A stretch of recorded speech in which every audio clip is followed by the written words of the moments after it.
coffret, non? Attends, je sors une couverture de mon Gunna, tiens. Merci, ça. Ah, attendez, j'allume un feu.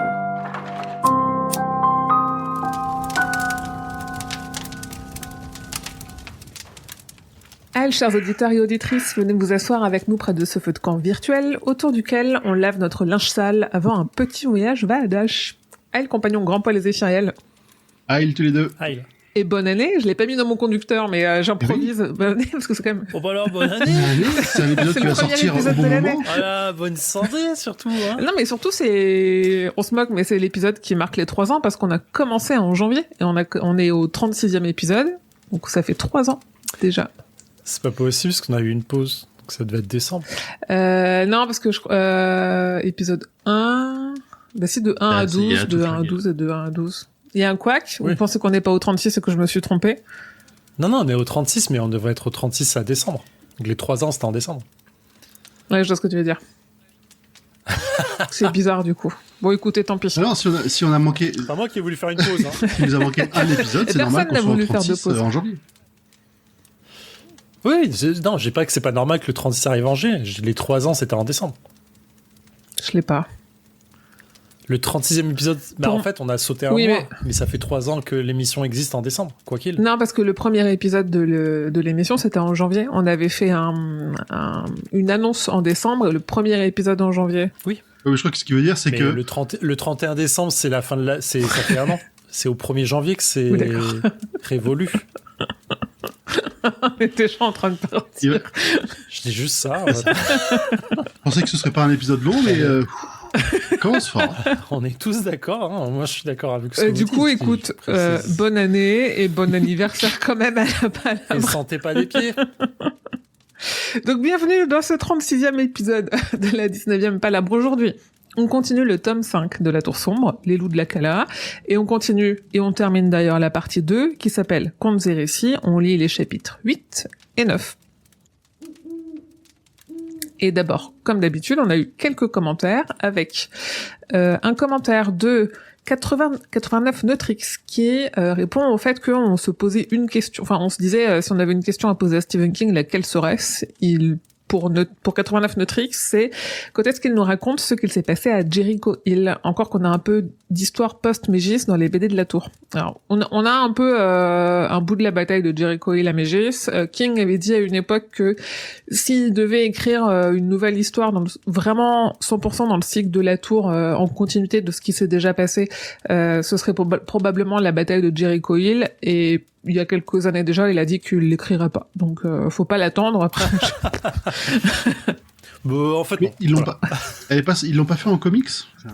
si, dans la BD, justement, c'est ce qu'on disait dans la BD de la Tour. Donc, enfin, dans le comics, du coup, oui, mais en effet, je crois qu'il y a un bout, mais elle est peut-être pas entière. Ça fait partie des choses que Robin Firth a pu ajouter avec l'aval de King. Donc, c'est canon et c'est cohérent avec l'univers, mais ça n'existe pas en récit dans les romans. Et après, tout ce qu'a fait King autour de la Tour, ça en fait même pas mention. Donc, donc on ne l'aura pas. Après, potentiellement, peut-être qu'il nous la ressortira de derrière les fagots s'il sort de la retraite qu'il a annoncé. On n'est jamais à l'abri, il fait bien ce qu'il veut de toute façon. Bon, il va se dire, tiens, je m'ennuie. Ouais. Ah mais non, en fait, je vais écrire, mais je vais écrire sur la Tour. Paf, 900 pages. Oh merde. On n'est pas à l'abri que ce soit dans Talisman 3, en fait. Oh, l'enfer. Tu vas être obligé de lire Talisman 2. Tu sais, j'y lis toute l'autrice de La Femme de Ménage. Ah là donc, là. je peux pas lire. Ça, je pire que comprends pas en comment ce tu moment, quoi. continues ça. Non, non plus, je Quoi comprends pas. Écoute, c'est agréable. C'est agréable de s'énerver sur un bouquin pour des bonnes raisons. Là, je dis le boyfriend, c'est sûrement le pire de ce qu'elle a pu faire. Sachant que t'as tout Je lu. peux pas être plus T'as bas. lu toute La Femme de Ménage, donc elle se marie, elle machin, elle voit tout, elle voit plus rien, elle voit double, je sais pas quoi. T'as lu La psy, la prof. prof. Et j'ai pas tout lu, elle a fait beaucoup de trucs encore. Là, j'en suis. T'as tout lu en français, quasiment. J'ai tout lu en français, presque. C'est ça. Mais là, le boyfriend, c'est le pire de ce qu'elle pouvait faire. J'applaudirais bien, mais j'ai peur qu'il faille Horrible. plutôt appeler une cellule de soutien psychologique. Chaque chapitre, c'est pire que le précédent. Tu vois, ça pouvait pas. Il être nous pire, fait une quoi. petite Ça dépression arrive. nerveuse, le petit Zéphiriel. Une petite cure de vitamine D pendant l'hiver, ça te ferait du bien, non? Ah bah c'est ma cure, ça. C'est ma cure de Ton vitamine. Ça me soleil. donne l'énergie pour faire du sport. Non, ça m'énerve. Je suis faire du sport. J'avoue. Un commentaire de Jojo Guitar 73 qui nous dit salut à vous, très bonne fin d'année, donc merci. Toujours un plaisir de me remémorer la tour sombre en vous écoutant. J'aurais adoré une fin où Roland, arrivé en haut de la tour, découvre Stephen King assis confortablement derrière sa machine à écrire préférée. Moi j'aime bien, je trouve ça rigolo aussi, mais c'est plus rigolo que vraiment un gros reveal. Donc oui. Pour la blague, ça l'aurait fait. J'aime bien l'idée, mais ils l'ont déjà croisé. C'est ça, dans le récit, ça n'a pas de Je veux sens. dire, ça aurait pas été cohérent avec ce qui se passe avant, vu qu'ils le croisent déjà. Après, Oui. dans l'idée, Frankenstein a été adapté en jeu vidéo par Arte, et c'est ce qui se passe à la fin. Où, en fait, on revit vraiment l'histoire de la créature de Frankenstein, et pas de Victor Frankenstein pour le coup, dans le jeu vidéo. Et à la fin, quand on wander, quand on se promène entre guillemets dans les montagnes, on arrive dans une cabane, et dans la cabane, il y a Mary Shelley qui est en train d'écrire l'histoire. Et on peut choisir, et il y a plusieurs choix qui sont faits et qui sont hyper symboliques sur les créatures, ce qu'elle est et tout. On peut grosso modo choisir d'effacer l'histoire et de faire en sorte que tout le mal n'existe jamais, ou de se dire en fait ça existe pour une raison et on continue quoi. Donc moi j'aime bien cette idée-là. Ouais, ça marche bien. Un commentaire sur Discord de OT qui nous dit, enfin je pense que c'est Hot, mais du coup je le lis OT, qui m'a mentionné en disant dans l'épisode 1 à 34 minutes 55, tu dis une courte description du pistolero, pas de chapeau. Et en fait, elle fait référence au fait que à un moment donné, quand il arrive à la Cala et qu'il va danser, il donne son chapeau à Susanna, un truc comme ça.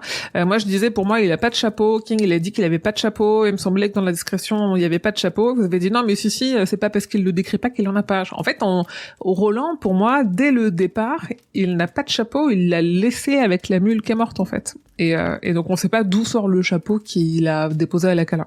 Bah, il sort bien quelque part, parce que là je suis en train de réécouter le tome 3 et il a déjà un chapeau. Ah, il a un tome 3 dans le chapeau, il l'a mentionné. Ouais. Okay. Il a un tome 3 dans le chapeau. Il a un chapeau dans le tome 3 plutôt. Mais ah, pardon, il a un chapeau dans le tome 3. Est-ce que t'aurais pas un petit tome 6 dans ton chapeau? Mais donc il l'avait déjà en fait. Ok. Il l'a récupéré quelque part, on a peut-être raté le moment où il s'est racheté un chapeau. Je sais plus quand c'est, je crois que c'est quand ils font sortir Jack de la porte de la maison de Chill, mais en tout cas ils l'ont. Il l'a, c'est okay. sûr. Il le mentionne, je crois, deux fois. Ok, ça marche. Bon, bah écoute, enquête du chapeau de Roland, alors, de voir à quel moment il apparaît pour la première fois. Il faudra réécouter ou relire pour voir où apparaît le chapeau. Contrôle F, chapeau. Oui, c'est ce que j'allais dire, on va prendre tous les e-books. Je vois Grand Poil sur son deuxième écran, à mon avis, il est déjà en train de le faire. Pas du tout. Un commentaire de Dead Hunter qui nous dit « J'ai enfin pu terminer le dernier épisode de la 19e Palab. Je profite que ça parle Shining, Touch et Halloran pour replacer ma hot take. Shining/Touch égale même chose. » Bien sûr, le traducteur n'aurait pas dû utiliser le terme Shining et trouver un terme plus en adéquation avec le mot Touch.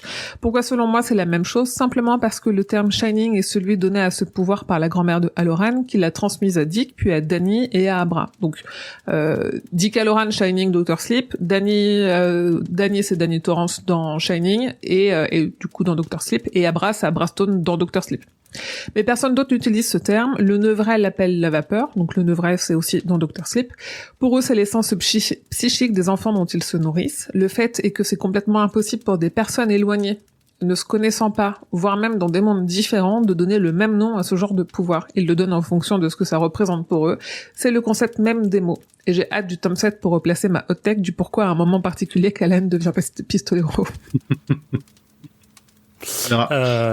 On n'a jamais dit que c'était pas la même chose. J'allais dire. On était vénère qu'ils ne soient pas la même traduction. Ouais, c'est ça. Nous, on chipote sur la traduction, mais pour moi, effectivement, les pouvoirs, c'est les mêmes, ils sont équivalents. Oui. Il a le Shining, c'est juste que c'est chiant que le traducteur mette Shining, alors que c'est pas comme ça que King l'appelle, justement pour ne pas faire ce lien-là. Oui, c'est ça, exactement. Sachant que après, il pourrait avoir la ref, Roland, non, mais puisque Stephen King existe dans le monde clé et qu'il a déjà écrit Salem, ça veut dire qu'il a déjà écrit Shining. Attends, si je me trompe pas dans les centres de parution. Callan a probablement peut avoir lu Shining. Callan peut avoir lu Shining et pourrait avoir la référence du Shining, en effet. J'ai hâte d'arriver au moment où Callan prononce le mot Shining et que dans la VO on voit que c'est Shining. Et non, en fait, je viens de vérifier. Salem, c'est son deuxième roman publié, c'est 75, et Shining, c'est 77, c'est 2 ans après. Donc il a pas encore... Mais ça veut pas dire que c'est pas écrit dans ce sens-là. Ça veut pas dire ça. Ah oui, peut-être que... Oui, parce que Callan, vu qu'il s'est baladé pendant longtemps, il aurait pu lire Shining entre-temps. Ouais, ok. Non, ce que je veux dire, c'est on sait pas si en fait, ce qu'il faudrait savoir, c'est si King a écrit, publié, ou s'il avait des romans écrits et qu'ils n'ont pas été publiés dans l'ordre. Non, ça c'est sûr. En fait, je parle juste de la connaissance de Callan du terme Shining. Tu vois. Et mais en effet, oui, par exemple, Marche ou crève, c'est le premier roman qu'il a écrit, qui a perdu à des concours de premier roman, qui a été refusé par beaucoup d'éditeurs et tout, mais c'est pas son premier roman publié. C'est Carrie, son premier roman publié, mais qu'il a écrit genre 10 ans plus tard, quoi. Et il y a plein de trucs comme ça. Très bien. Est-ce que nous avons un résumé de l'épisode précédent ? Bien sûr. Qui en doute. Le cathète est installé. Pardon. Je vais essayer de faire avec une voix malade. Vas-y. Le cathète est installé. Le récit du père qui n'est plus religieux, Callahan, a commencé. Il a arrêté d'espérer. J'essaie de me relire. J'essaierai de me relire. Hein. La déprime s'installe entre deux seaux dans les bottes de foin. Pendant que Susanna / Mia mange un porcelet et que Jack l'observe jalousement. Jack. Eddie. Pardon ? Jack. J'ai dit Jack. Ah ouais, j'ai dit Jack. Ouais, mais c'est parce que Jack, c'est dans Talisman. Jack. Talisman Tom Hanks, Zef. Ouais, c'est ça. C'est exactement. Ah non, j'ai écrit Jack avec un C. Mea culpa. Mea culpa, même. Jack l'observe jalousement et Eddie, le meilleur personnage de la série, apprend le secret qui sauvera le cathète. Est-ce qu'on avait noté que Eddie sauvait encore le cathète en apprenant la seule info qu'il fallait apprendre dans ce tome ? On ne l'avait pas relevé. Ah, on l'avait pas relevé. Non. D'ailleurs, on n'a pas... C'est chose faite. Attends, parce que j'avais oublié ce détail-là. On ne sait pas encore... Non, c'est bon. Ah, c'est marrant. Non, on sait pas parce que dans ce passage, dans les passages qu'on va lire, il y a Eddie qui lui dit ce qu'il m'a dit le mec, et Susanna lui dit non. Ouais, je veux pas savoir. Oui, c'est ça, on est d'accord. Ouais. Garde-le pour toi ou dis-le à Roland si tu penses qu'il faut lui dire. Mais c'est tellement important qu'il faut que tu le gardes. Ouais, c'était ça. Voilà. Très bien, donc on est toujours dans la deuxième partie, chapitre 8, l'épicerie de Touk, la porte dérobée. Sur le chemin du retour, Jack souhaite parler d'Andine à Roland, donc c'est-à-dire ouvrir son cœur et le soumettre à ses ordres, une expression parmi d'autres qu'il connaît parce qu'il les a lues sans s'en rendre compte, dans l'esprit du pistolero. J'allais ouvrir concordance, mais tu viens d'expliquer ce que c'est. Ok, très bien. Jake est devenu fort au Shining grâce à la rose, et il parle à Roland de ce qu'il a vu de Susanna.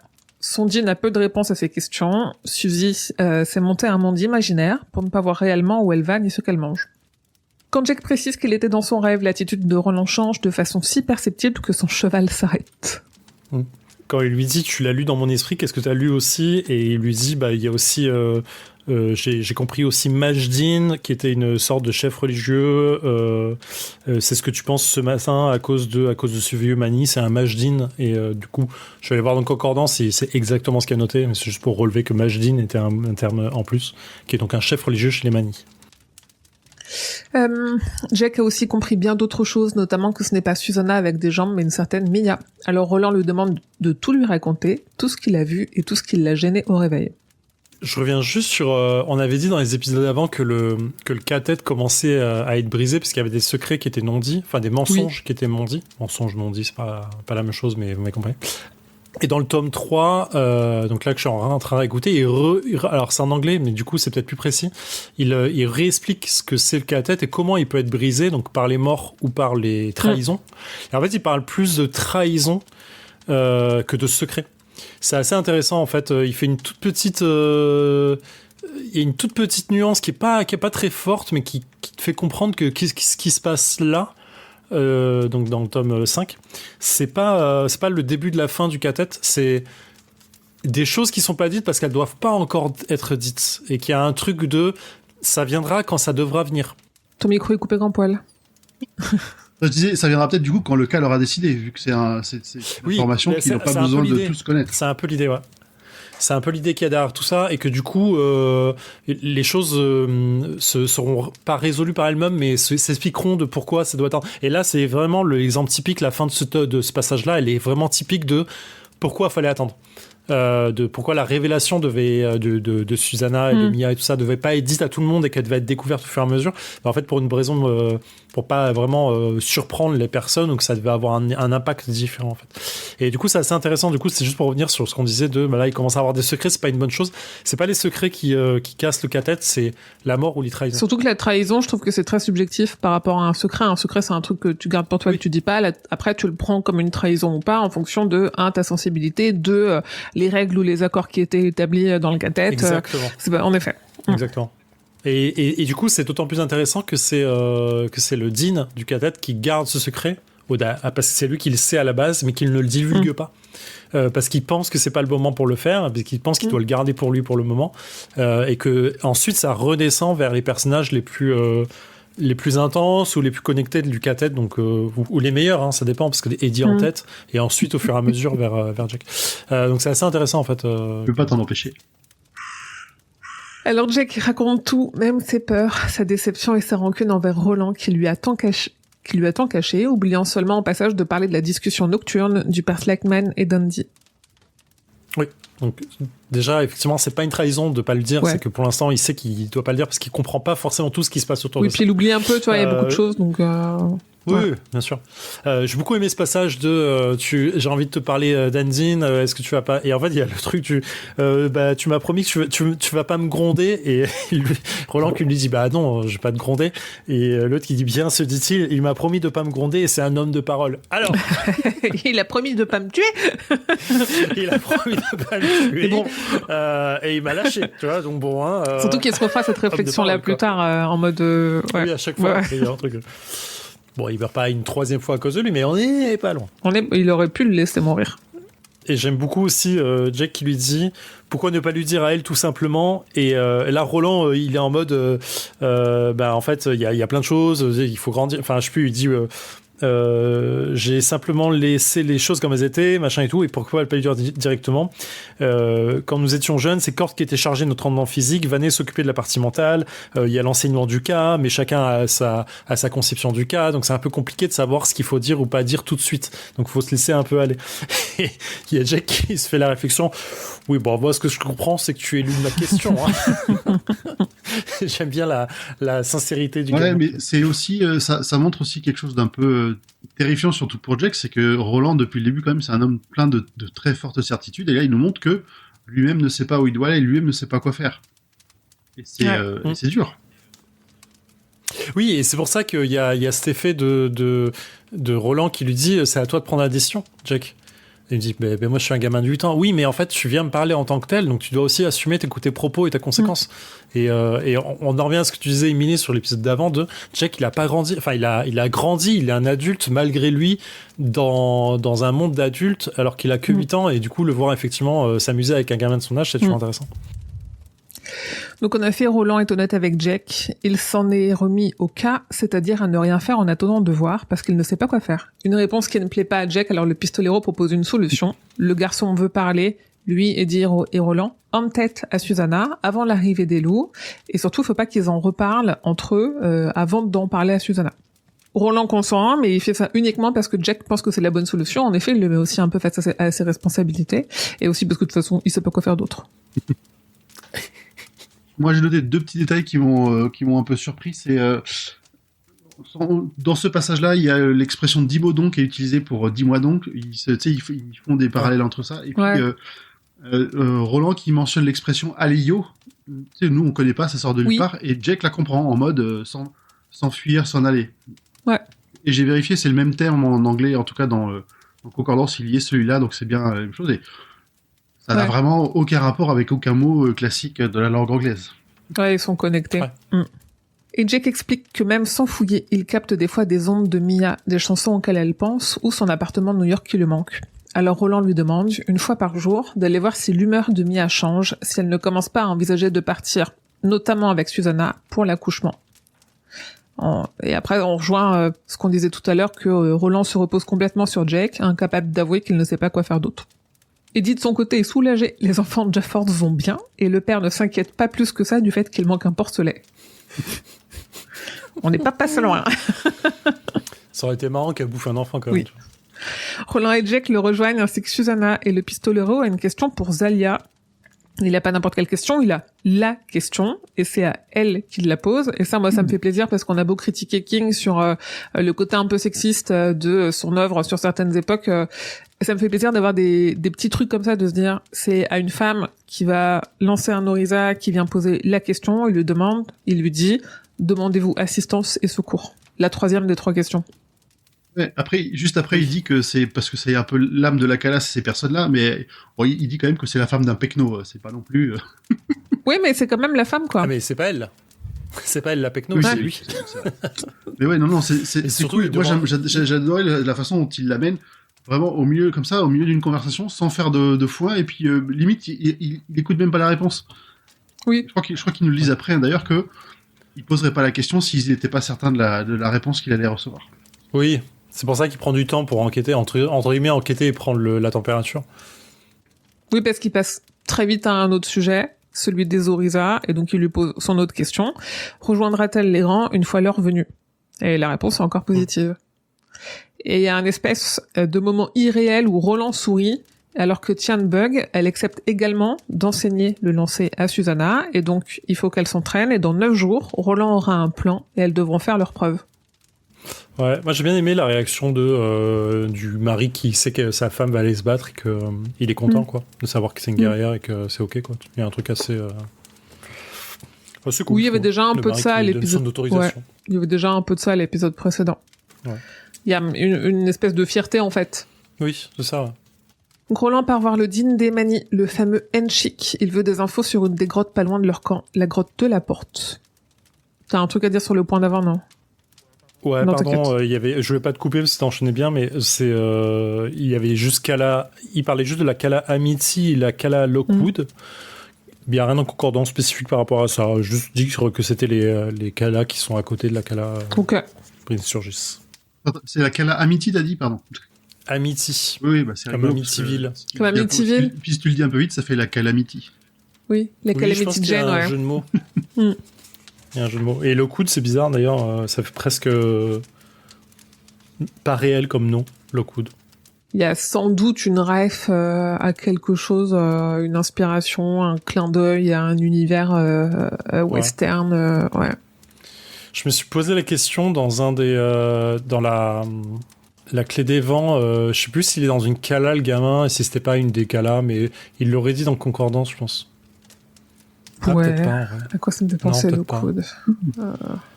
Ouais, je sais pas. Alexander Bon. Lockwood, qui a contribué au western. Ouais, bon, bref. Non, je pense que c'est un terme. Donc Roland part voir le Dean des Manies, le fameux Henchik. Il veut des infos sur une des grottes pas loin de leur camp, la grotte de la Porte. Qu'Alan en reparlera ce soir en terminant son histoire. Cette grotte et la 13e Noire, c'est probablement leur porte d'entrée vers tous les houes et tous les camps.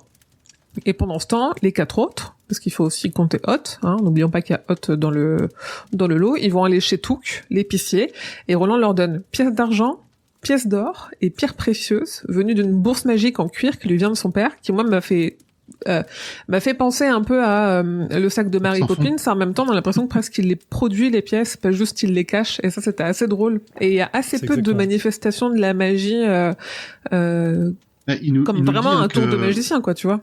que plus tard, en fait, le sac a l'air de les produire, hein, vu qu'il a dit que ça Ouais. mettra un peu de temps à se recharger. Donc, c'est pour ça que j'étais un peu étonné aussi du mot. Alors, je sais pas comment il était en anglais, mais il désigne ça comme un sac serre, comme une serre qui cultive des choses. Ouais. Ah oui, j'ai pas regardé. Moi, je l'ai comparé au sac sans fond dans D&D. Je sais plus comment ils appellent ça.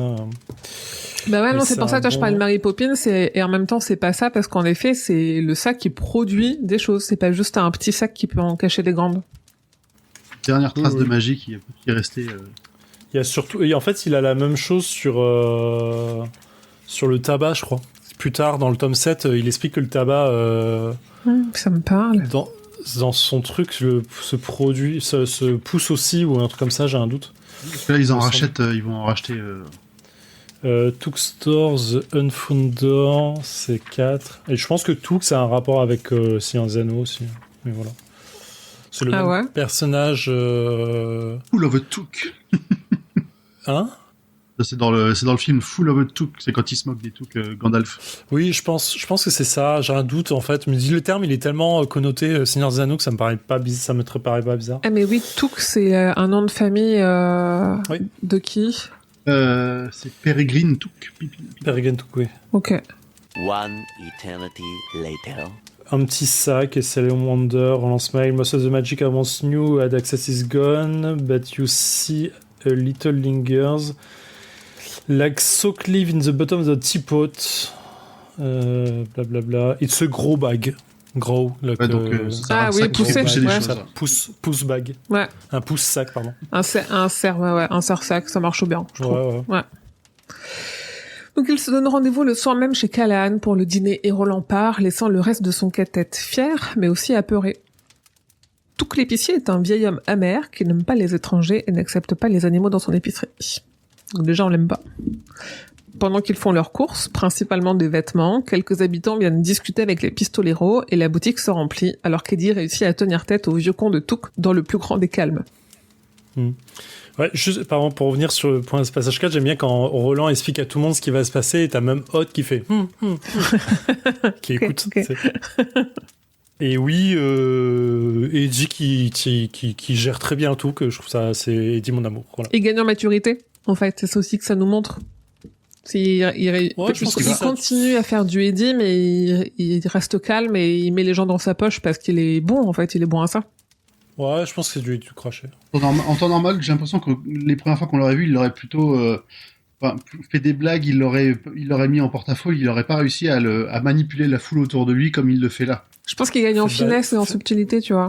Faites pas genre, vous comprenez. Il est plus subtil que ça. Ça commence à se voir le tatouage Eddie Forever là sur le Ah cœur. merde, faut pas mon col. Mais c'est Susanna qui est marchande le prix des courses et surtout qui calme le vieux Touk devant 50 spectateurs en un geste rapide quand il la traite de marronne. J'ai adoré sa réflexion. C'est du petit lait, quoi. Ils sont vraiment là pour se montrer en plus et pour montrer à qui tout le monde a affaire, quoi. Ouais, bien sûr. Les trois pistoleros se posent dans des chaises à bascule à l'avant de la boutique pour se reposer, mais surtout pour se faire voir et donner aux habitants l'opportunité de venir leur parler. De son côté, Roland monte aux grottes avec Henchik, qui est très en forme pour son vieil âge, et le pistolero commence d'abord par lui parler de sa fille Margaret, une, je cite, oublieuse, et lui passe son message, elle ne reviendra pas et ne regrette pas ses choix. Henchik ne scie pas, elle aura tout le temps de regretter quand elle brûlera en enfer. Ouais, c'est trop bien. Il est horrible. J'ai pas besoin de lui en vouloir. Elle sait à quoi elle sait aller. Elle va mourir en enfer. Elle le sait. Moi, Elle le paiera. Ouais, ça fait vraiment très mormon. T'es sorti de la communauté, t'existes plus quoi. Ouais, oublieuse, tu vois, rien que le mot, c'est pareil. Ah ouais, c'est marrant. Ouais. J'aime bien. Moi, je sais pas. Je trouve qu'il y a pas de rancœur, en fait, c'est un truc de... elle a fait son choix, quoi, c'est ok, elle va souffrir. Oui, non, c'est pas de la rancœur, c'est vraiment en droite ligne avec leurs croyances. Tu pars de la communauté, tu lui tournes le dos, bah en fait, tire en enfer, qu'est-ce que tu veux, c'est comme ça. Juste l'Andela et la force, on se citait dans le Concordance, il n'y a pas grand chose, hein. C'est juste le nom de l'un des dieux de l'entre-deux-mondes, Andela, en deux mots, avec un tiret, et plus exactement celui vénéré par les Mani. L'Andela est aussi appelé la force ou le prime. Et le prime, je crois que c'est pas dans ça on a parlé, hein, de c'est prime. ce qui constitue pour moi l'entre-deux-mondes, où en tout cas les pouvoirs viennent de là. C'est pas dans ça qui c'est cité le prime aussi? Il n'y a pas un truc comme ça, ou c'est moi qui rêve? Je sais plus. Oh, c'est possible. C'est peut-être moi qui rêve. C'est un peu récurrent de la magie, je crois. Ouais, c'est peut-être pas cité avec ces mots-là, mais si c'est cité quelque part, ce serait dans ça. Écoute, dans l'excellent dossier multivers sur le site Stephen King France, un site de référence dans l'univers de Stephen King, n'est-ce pas? Il y a pas prime. Mais peut-être que il manque des choses dans le dossier de toute façon. Non, mais c'est moi qui dois le rêver, je pense. Le chemin jusqu'à la grotte est escarpé et la grimpette dangereuse. De la grotte sortent des odeurs infâmes et des échos de cris presque humains. Et à l'intérieur, il y a des petits ossements, mais surtout, il y a une porte identique à celle de la plage. Et en même temps, qui s'étonne puisque c'est la grotte de la porte et j'ai pas vu lequel de vous deux a levé le doigt en premier. Vas-y. Moi, je veux dire que c'est sur ce passage-là c'est pas très souvent où on ressent vraiment l'âge de Roland qui galère à faire la montée, qui même le Manny qui a l'air encore plus vieux que lui, il marche d'un bon pas et Roland il a l'air de souffrir et de galérer quoi. Ouais, mais il a déjà mal à la hanche à ce moment-là. C'est pas aussi tant une question d'âge que d'articulation qui a pas encore été astiquée. Bon, on y reviendra plus tard. Moi, j'aime bien que faut que j'arrête de dire ça. Je commence toujours mes phrases par ça. C'est bien, après, c'est bien. On avait eu un commentaire là-dessus, sur le fait que un tome que t'aimes pas, où t'avais dit, moi j'aime pas ce tome, il est pas bien, et que tu commençais quand même toutes tes phrases par, moi j'aime bien, oui, j'aime bien que. Les trois cartes. Encore une fois, t'as le droit d'aimer les choses et que ça va moins bien que le reste. Bien sûr. Juste quand le gars lui dit à Roland qu'il sait... tu as passé la nuit au Rocking Bay chez Von Ezart et notre fille Margaret. Elle a lancé le plat pour toi. Je n'ai pas parlé de ces choses hier soir car je le savais aussi bien que toi. Et puis par exemple, nous avons d'autres sujets de conversation. Et Roland dit oui, c'est vrai. Et il dit, il a marqué Roland essaya de dissimuler sa surprise. Il dut échouer car Enchik hocha légèrement la tête, ses lèvres dessinant un sourire à peine visible. Je me dis, le mec, la puissance qu'il a pour déceler Roland, quoi. Tu vois, pour se dire, ok, je suis meilleur que toi, mec.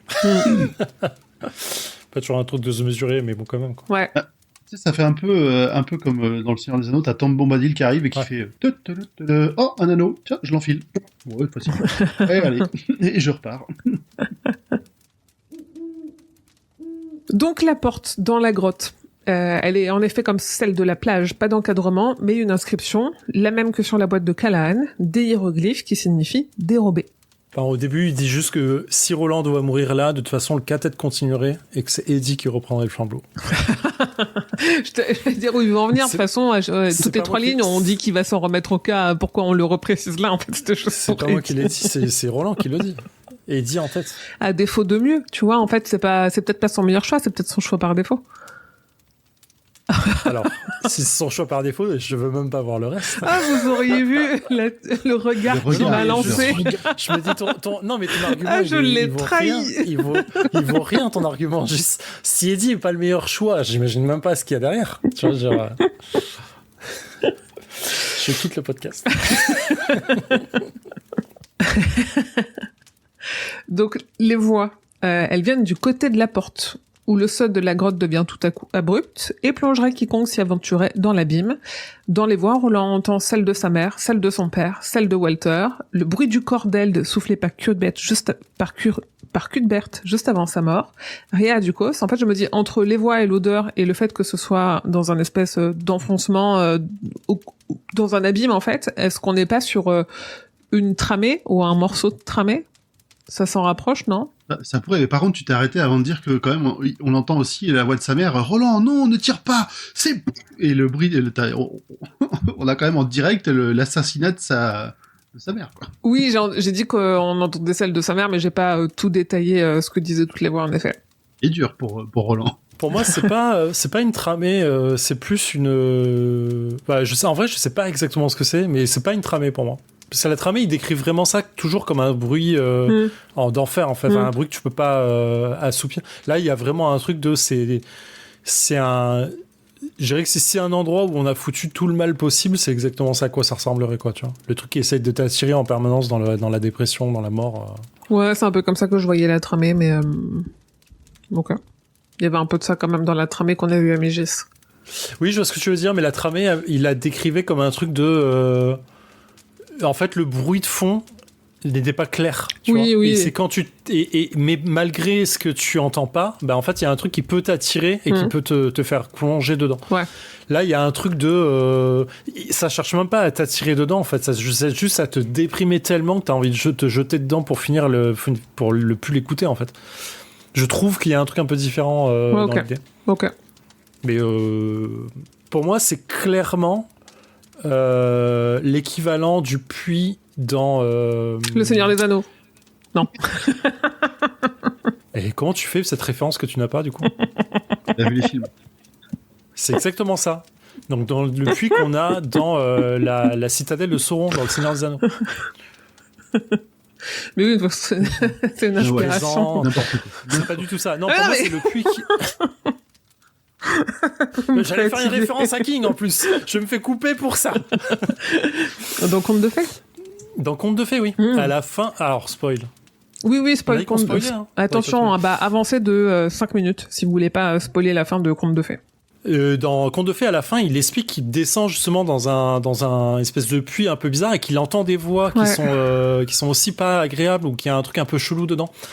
Pour moi, c'est complètement ça en fait. Je suis sûr qu'il y a un truc, un lien entre les deux, un tunnel ou n'importe quoi, je sais pas. Mais c'est un peu la même sensation que j'avais en lisant Conte de Fées. Ok, d'accord. Donc Roland passe derrière la porte qui réagit comme celle de la plage. Selon l'angle, elle disparaît ou apparaît. Il s'appuie dessus pour ouvrir, mais elle reste close, et Anshik confirme qu'elle était bien ouverte quand ils ont trouvé le prêtre dans la grotte. Et en fait, moi, sur ce passage-là, il y a un truc que je comprends pas parce qu'ils font référence à une conversation qu'ils ont eue la nuit précédente, mais pour moi, en fait, pour moi, ils se sont parlé le soir de la fête à la Cala, mais c'était pas la nuit précédente, c'était il y a au moins 2 nuits, et du coup, je suis un peu perdu temporellement. Ah oui. Non, je n'ai pas eu l'impression qu'il y ait autant de temps écoulé entre les... Il y a eu 2 nuits. Il y a eu la nuit où Eddie et Susanna ont dormi dans un lit. Il y a eu la nuit où ils ont dormi dans la grange sur la mezzanine. Et du coup, moi, là, je comprenais qu'ils se disaient tous les deux, bah oui, c'est ce que vous m'avez dit hier soir. Hier, vous m'avez parlé de la grotte, machin. Et du coup, je comprends pas. Ouais, je pense qu'il faut que je regarde la VO. Il y a peut-être un truc de... je vais pas dire mauvaise traduction, mais un truc de... c'est la nuit précédente où on s'est vu. La précédente fois, la fois précédente. Il a déjà causé avec Anshik. Oui, ok. Oui. Parce qu'en effet, moi, quand tu me dis la nuit précédente, c'était hier, et la fois précédente, c'est potentiellement c'est il y a 3 semaines, quoi. Moi, j'aime bien. Encore une fois, il se penche sur la porte et il entend des vibrations comme une machinerie qui est là. Et c'est, je rappelle, ce que Eddie avait entendu dans la grotte de Shardik. Sur la porte qui était... le portail. Alors, portail, on ne sait pas. C'était une porte fermée qui n'arrivait pas à ouvrir, mais effectivement, c'est une porte dont il pouvait comprendre que derrière, un monde avait été détruit ou qu'il y avait un truc un peu foutu en l'air. Et du coup, c'est exactement... Et ça, c'est encore une fois les anciens, en fait, qui construisent ce genre de choses. Et vraiment, le Unfound, c'est complètement ça pour moi. C'est un truc de... ceux qui ont construit ces portes-là. Autant là où je veux en venir, c'est... Autant Roland, dans les 3 cartes, c'est lui qui crée ses portes pour créer son quête et créer sa quête. Tu vois, il y a un truc de... C'est lui qui vient les tirer comme tu tires des cartes. Ok, titre du roman. De la même façon que Eddie crée la porte pour tirer Jack de son monde et le tirer dans son quête. Dans le quête général. C'est pas le quête de Eddie. Mais là, on a des portes qui restent en stand-by. Quoi qu'il arrive, une fois qu'elles sont mises en place, elles sont mises en place. Et ça, ce sont des portes qui ont été forées, en fait. C'est comme si tu avais foré entre les mondes pour pouvoir créer un lien en permanence entre les 2 mondes, en fait. Et ça, je trouve ça incroyable. T'imagines autant la magie, c'est la magie. Tais-toi, c'est magique. Pas comprendre, quoi. Mais là, t'as vraiment des gens qui ont créé par technologie la possibilité de créer des passages entre les mondes, et du coup que Walter utilise à foison, en fait, que le RF utilise à foison. Et ça, c'est incroyable, je trouve. Ça me fait presque penser au trou de verre, c'est marrant. Oui, c'est la référence que je voulais faire. Ok. Merci. Donc, c'est cool que tu la comprennes, du coup, parce que c'est exactement ce que je voulais faire. C'est le premier tome de Becky Chambers. Ouais. Et beaucoup de... Enfin, c'est très courant dans la SF, maintenant que je commence à lire de la SF, et notamment qui se passe dans l'espace, pour le coup, maintenant, ça me parle. Anshik explique, dans une autre grotte, une machine parlante coincée dans une porte leur a donné le message de venir dans cette grotte, qui à cette époque s'appelait la grotte des voix, pour trouver une porte, un homme et une merveille. Roland a beaucoup de questions sur la porte, et Anshik peu de réponses. Ce dernier ignore que le pistolero a en tête autre chose que seulement le problème avec les loups. Et encore une fois, on apprend un peu plus clairement que les manies, c'est leur façon de vivre. C'est leur manie. C'est leur façon de vivre, de explorer ces mondes. Oui, on le sait. Alors, on avait déjà eu la référence de ça, que les manifs font beaucoup de voyages Vahadash, machin, c'est commun pour eux, mais là, c'est des explorateurs du multivers, quoi. Bon, ils perdent des gens de temps en temps. Ouais. Les gars, c'est Star Trek, quoi. C'est l'Enterprise, quoi. C'est leur but. Allez là où personne n'est allé. avoir de plus en plus de connaissances et emmagasiner ça, quoi. C'est incroyable. Moi, je veux un spin-off sur les manies, hein. Genre Jericho Hill, je m'en bats les couilles. Là. Ah, Je veux suivre les manies. Moi, c'est exactement ça. En fait, moi, j'aimerais trop en fait avoir une série de bouquins ou de livres de n'importe quoi sur un mani qui explore différents mondes et qu'est-ce qu'il voit, ce que fait un peu Callahan, hein, dans l'exploration par les autorités occultes, mais pas exactement. Oui, en effet. Et donc oui, Enchik, il en a fait des voyages Valadash et il en a vu des choses, mais jamais des lumières noires comme celle de la boule que Callahan a ramenée avec lui. Une lumière noire avec un œil rouge à l'intérieur, celui du roi cramoisi. Et Roland dit: il demeure à l'extrême est d'ici, à tonne foudre, voire plus loin. Je pense qu'il est peut-être un gardien de la tour sombre, peut-être même croit-il qu'elle lui appartient. Et c'est marrant parce que je me souviens quand on a fait la tour sombre avec le roi Steven, Julien à la fin avait été hyper déçu de ce qu'était le roi Cramoisi et le fait qu'il soit, que ce soit juste un débile coincé au balcon de la tour machin et tout, parce que en fait, on en fait une menace, un Sauron, un truc hyper fort, machin, qu'il va falloir combattre juste avant d'arriver à la tour. Et en fait, à la fin, c'est pas ça, parce qu'il s'est passé d'autres choses entre-temps, et tant mieux, parce que ça casse aussi un peu les codes. Mais je trouve que là, Roland, il dit un truc super fort sur le roi cramoisi, et dans les faits, ce qu'on sait de lui, c'est pas si dingo que ça, quoi. Alors que c'est pas l'ambiance, finalement, à part au début où il y a un peu de massacre, et là, les loups, c'est pas les grandes batailles, hein, Non, pas du tout. de la tour sombre. Non. Ouais. De mémoire, Julien avait été beaucoup déçu sur aussi la rencontre avec Walter. En disant l'homme en noir, en fait. Oui. C'est, on te vend la poursuite de l'homme en noir depuis le début, et en fait, quand il arrive, il meurt comme un débile. Alors, on reviendra sur cette mort qui, à mon sens, est loin d'être débile. Mais oui. Là, ce qui est fou, je me suis noté sur le fait que Roland dise, je pense qu'il peut être un des gardiens de la tour sombre. Et je pense que c'est vrai. Enfin, de mon point de vue, j'ai une hypothèse là-dessus. Mais je suis allé voir du coup dans Concordance qui avait noté tome 2 sur truc. Il faudrait un temps de discussion vraiment très long pour décrypter ce qu'il y a dans le Concordance. C'est incroyable. Ouais. Ce qu'ils disent sur le évidemment sur Chromasie, il y a beaucoup de choses à dire. Mais on pourra en discuter, je pense, une autre fois. Sur la fin, je pense que ça sera plus intéressant quand on sera dans le tome 7. Et qu'on aura vraiment le roi Cramoisi en face de nous. Enfin, dans le bouquin, j'entends. On l'aura jamais vraiment. Mais moi, je suis persuadé que c'est un des gardiens de la tour. Un des 12 gardiens qui un jour pète un câble, en fait, et qui veut se l'approprier, en fait. Ah, je sais pas, ce serait pas déconnant. C'est pas déconnant, mais moi, j'aurais vraiment vu quelque chose de différent, parce que il a son château, il est pas situé à un bout de la roue. J'avais un moment où on nous décrit quelque chose. On sait pas. Et son apparence, en plus, il est animal. Oui, animal, dans le sens... c'est une araignée, en fait. Tu vois, il est décrit comme une araignée, en fait, le roi Cramoisi. Et en fait, du coup, c'est une force animale, en fait. Donc, ce qui est assez correspondant à ce qu'il y a autour de la tour pour les garder. Je dis pas qu'il y a une comparaison qui est cohérente, juste que ça m'étonnerait pas que ce soit un des gardiens. Éventuellement un ancien gardien. Et du coup, il y a aussi une forme de réponse de comment il est monté au premier étage sans vraiment pouvoir rentrer dans la tour, parce qu'on n'explique pas ça non plus. Le gars, c'est une araignée. Il peut grimper, en fait. Et à mon sens, il y a un truc il est monté au premier balcon. Ça le rend pas plus fou, hein, mais juste, je pense qu'il est jamais rentré dans la tour, en fait. Donc, il essaye d'y rentrer. Comme le prouve avec Mordred, et ainsi de suite, quoi. Donc, Enchik, terrifié, a quand même réussi à fermer la boîte, mais le cœur de son ami Jaemin a lâché 2 jours plus tard, c'était il y a environ 5 ans. On comprend aux explications d'Enchik que la machine parlante était sans doute une radiocassette qui fonctionnait avec des piles Duracell. Et ça, c'est tout le talent de King de nous plonger dans le quotidien en nous citant des marques. Et nous, on se doute que le message a été enregistré par Randall Flagg. Surtout avec la suite des événements, on se doute que c'est lui qui fomente tout ça. J'ai pas regardé ce qu'il disait pour Duracell en VO, c'est marrant. Oui. Je vais essayer de trouver ça rapidement.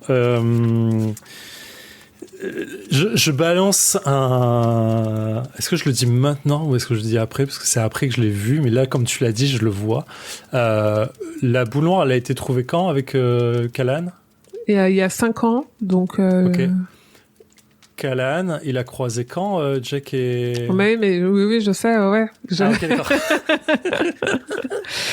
En plus, si on... il y a plein... J'avais lu un subreddit qui essayait de calculer combien de temps il se passait entre le moment où Roland, alors Oui. non, pas repop forcément sur après non, genre au moment où il pioche Eddie qui est quand même au début de son cycle et le moment où il arrive à la tour, il se passe entre 10 et 12 mois de toute façon. Oui. Donc Oui, là parce qu'il y a ça fait 6 mois qu'ils sont là, tu vois. Donc ça Oui, fait voilà. pas 5 ans qu'ils sont là. Mais c'est surtout qu'Alan, il est arrivé il y a 8 ans. Callan est arrivé il y a 8 ans. On l'a eu ça cette à la info fin de déjà. ce passage de ce récit, il le dit. Oui, mais le Il temps a dit, Il l'évalue vaguement. Ah là, déjà, t'as 5 ans, c'est sûr. ouais, t'as au moins 5 ans. Mani qui te Oui. dit ça fait 5 ans, je pense que je le crois sur parole. Ouais. Et juste du coup, au moment où il voit Roland et Jake partir, Callan, il le dit à la fin, il dit ça faisait 8 ans. Et du coup, il y a un truc de combien de temps est resté Roland évanoui en fait. Tu vois, on se posait la question de dire il a fucked up RF, il a fucked up en mode non, il a mis un fou cadavre, il s'est endormi hier, mais les tempes grisonnantes, il y a plein de trucs comme ça, mais je pense que la nuit qui a duré de discussion du chapitre 5, qui est un des meilleurs chapitres du tome 1, tout confondu, de la Tour Sombre, je pense qu'il dure vraiment longtemps. Ah ouais, C'est c'est marrant. une Moi, j'étais longue restée discussion, je fixée pense. sur l'idée qu'il lui donnait l'impression que ça avait duré longtemps, mais là, on va dans le sens de non, vraiment, ça a duré vraiment très longtemps.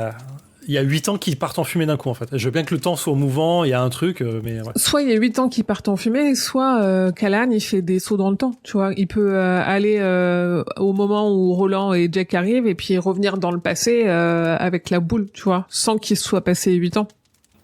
C'est quand il... bon, on y viendra, mais quand RF le repousse dans la porte pour l'amener à la Cala, Ouais, et qu'il arrive probablement. là, Et probablement, Oui, mais il fait un saut dans le passé. ça change rien que ça fait 5 ans. Non, je veux dire, ça veut pas, il peut, oui, le 5 ans, ok, mais ça veut pas dire que c'était 8 ans de commun. Le 5 ans, ok, mais du coup, ça veut dire qu'il y a 3 ans de différence entre les deux. Oui, le calcul est jamais bon, ça je suis d'accord. Ouais. Mais juste que le Mani, il me dit ça fait 5 ans qu'on l'a trouvé, en fait. Ouais. Ça fait au moins 5 ans qu'il en a. Après Callan, pardon, enfin, c'est un ancien alcoolique, il a plus aucun repère ni rien, il doit estimer à 8 ans, mais c'est juste une estimation. Et disons que 8 ans c'est faux. Là, t'as quand même le Mani qui lui dit ça fait 5 ans que c'est Oui, arrivé. oui, fait mais 5 ça, ans on a qu'elle pris sur le là, quoi. 5 ans. Moi, je dis juste que ça veut pas dire que... Comment il juge les alcooliques. qu'il- Oh, bah, c'est colo. Non, en fait, je veux dire que ce soit 5 ou 8 ans, que peu importe qui a raison entre le Mani et Callan, il y a 2 hypothèses. Il y a l'hypothèse où, en effet, il a été transporté par ordre chronologique et pas dans une ligne temporelle à un moment donné, il voit Jake et Roland et après, il arrive à la Cala et il se passe le temps qui se passe, que ce soit 5 ou 8 ans. Ou alors, il est emmené pour voir Jake et Roland et après, il est emmené dans le passé 5 ans ou 8 ans avant. Il y a 2 hypothèses. Oui, je suis d'accord. Donc chapitre 9, la fin du récit du prêtre, entre parenthèses encore, dérobé. Rosalita Munoz invite Eddie, Susanna et Jake qui viennent d'arriver à faire une petite sieste sur injonction du père qui se doute que de se faire accoster par la ville entière pendant 5 heures, ça a dû les fatiguer. Il est 15h, ils ont jusqu'à 17h30 pour dormir et se rafraîchir et c'est le pied. Il y avait un truc qui me faisait bizarre sur cette conversation, c'est passage 1, les lits sont faits, annonce Rosalita Munoz en les voyant arriver. Eddie était tellement fatiguée qu'elle crut qu'elle avait dit autre chose. Il est temps d'aller sarcler le potager, peut-être bien. Ou il y a 5 ou 60 personnes dans l'église qui voudraient vous rencontrer. Après tout, qui parlait de faire son lit à 3h de l'après-midi? Du coup, je me suis dit, qu'est-ce qui a marqué en VO? Littéralement la même chose. Ah, c'est marrant. Pas de différence. Et est-ce que Je ça pense a que le plus... traducteur était en PLS en disant je sais pas ce que ça veut dire, je vais traduire comme ça. Est-ce que ça a plus de sens dans la connotation des mots, tu vois?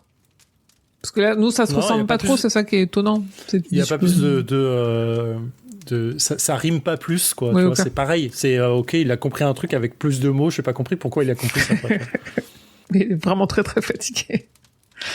Donc Jack et Hot se couchent rapidement et font une sieste, et Eddie et Susanna discutent un petit peu avant de dormir. Susanna ne veut pas savoir ce que le grand-père lui a raconté. En effet, c'est ce qu'on disait tout à l'heure, on n'aura pas la résolution des 19 mots qui font un déclic de fou dans la tête d'Eddie, ça sera pas maintenant. Mais ils s'endorment dans les bras l'un de l'autre. Ça, c'est la fin du passage 1. Oui, d'accord. Non, j'ai fini le passage 3 là. Wow. Bah gars, je vais pas tout ok. détailler, vous voulez pas que je vous lise le livre non plus? Oh, madame, on se calme.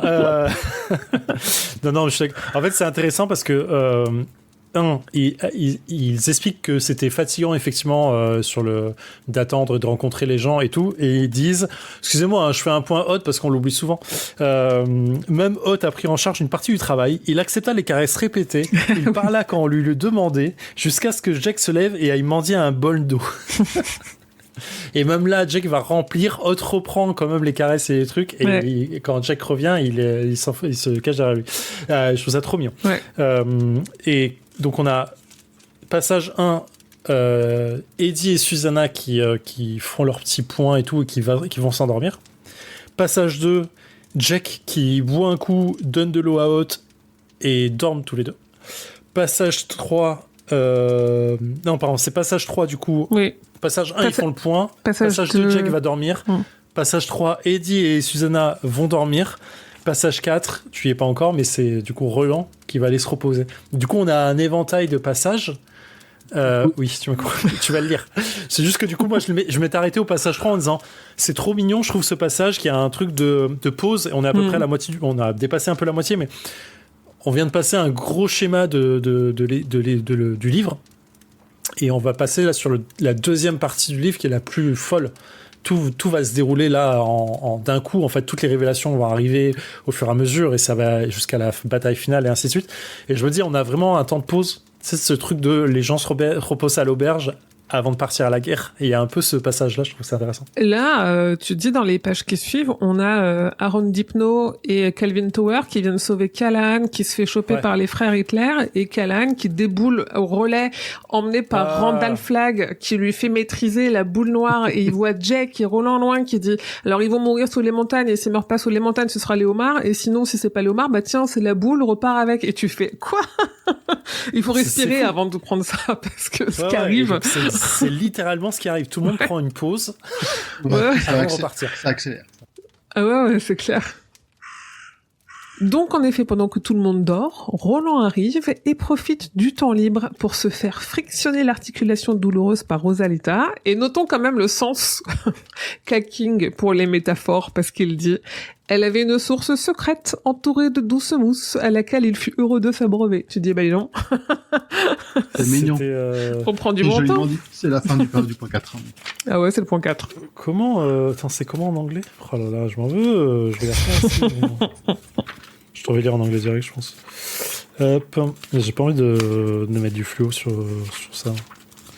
Fin du point 4? Oui, dernière. He came with her willingly and went where she took him. She kept a secret spring surrounded by sweet moss, and there he was refreshed. C'est exactement la même chose. Oui, mais sachant qu'il y a quand même en anglais, il y a un double sens sur le tout comme, tu vois. Genre, he came with her, il y a un double sens. Oui, je pense. Ouais. À 17h30, comme prévu, Callahan rentre et tout le monde se lève. Et à 18h, tout le monde dîne froid, sauf le père visiblement fatigué, qui a perdu l'appétit. Il a passé la nuit à se demander comment raconter la fin de son histoire. Mais il se lance. Il arrive donc à l'hôpital. Tu veux parler avant ? Pardon, ouais, il parle juste de Someone Save My Life Tonight de Elton John. Ouais. Chanson pas ouf, voilà. Oui, mais c'est la chanson qu'on entend déjà depuis 2 épisodes à chaque fois qu'il raconte. En fait, je pense qu'il faut caler la chanson dans le contexte et savoir quelle année elle est sortie pour donner un contexte qui va avec, mais on s'en fout, c'est continue.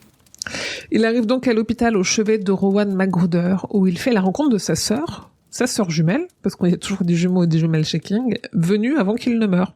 Elle reconnaît Callahan à ses cicatrices, Rowan lui a parlé de lui dans ses lettres. Et out of nowhere, il se fait gifler par la même sœur. Elle est en rage, et en fait, elle cherche probablement juste un bouc émissaire, parce que les yeux de son frère ont été arrachés, il a des trous dans le foie et dans le cœur. Ouais, horrible. Et dans la joue aussi. Ah ouais. Ouais, en fait, je savais pas quoi penser de cette scène. Je me disais, je veux bien croire qu'elle cherche un bouc émissaire et qu'elle est douloureusement touchée par la situation et qu'elle veut juste se soulager sur quelqu'un, façon de le dire. Je me dis juste que comme Callahan, il a déjà tellement souffert, il a déjà pris dans la gueule et à chaque fois qu'il essaie de faire un truc bien, ça se retourne contre lui. Je me dis, je pense que c'est juste une scène de King qui a un poil trop pour dire, oh regardez, même quand il va à l'hôpital, bah en fait quelqu'un lui en veut encore. Et je trouve que c'est Là, c'était vraiment une petite goutte d'eau pour moi qui faisait déborder le truc, quoi. Oui, après, c'est aussi la manie qu'a King, et quand je dis manie, c'est pas forcément positif ou négatif, C'est pas religieux. c'est la mormon qu'a King de développer ces personnages, même pas secondaires, tertiaires, et de leur donner des caractères quand bien même ils sont pas importants, parce qu'en plus, tu vois, on sait après qu'elle fait le même plan, alors sans qu'elle ait giflé tout le monde, mais que c'est au moins la 6e ou 7e personne qu'elle embrouille de la journée pour les mêmes raisons, donc tu te dis, en fait, elle est juste, Oui. sans doute bouleversée, mais c'est probablement une connasse de toute façon, donc voilà. Ouais, puis elle cherche des coupables et Ouais. c'est je sais plus si je sais plus comment elle le disait exactement. En gros, que c'était l'ange de la rue avant et maintenant c'est plus rien, quoi. Oui, parce qu'en fait, il y a un truc qu'elle a jamais digéré, c'est que avant Rowan, il écrivait. Elle dit même qu'il était doué, qu'il était intelligent, mais qu'il est tombé dans l'alcool et qu'il a tout perdu et qu'il a ouvert un foyer pour aider tout le monde, mais qu'aujourd'hui il y a personne pour lui et pas d'argent pour ses obsèques. Et donc je pense qu'elle a aussi développé une espèce de haine envers ce qu'elle considère sans doute être un gâchis, et que tout ce qu'il a pu construire de bien et de positif depuis qu'il a été alcoolique et qu'il a arrêté d'être alcoolique, c'est quand même du gâchis pour elle. Et je pense qu'elle ressent aussi un peu tout ça. Donc elle quitte la chambre et le laisse 10 minutes, le temps d'aller se prendre un café. Alors la voix étouffée de Rowan sort de sous les bandages. Sa sœur sermonne tout le monde depuis qu'il est là. Callahan pleure, son ami le met en garde, c'est lui qu'il cherchait, il ne doit pas retourner au foyer. Ses attaquants ressemblaient à des ados, mais les frères Hitler ont peut-être été engagés par les ignobles.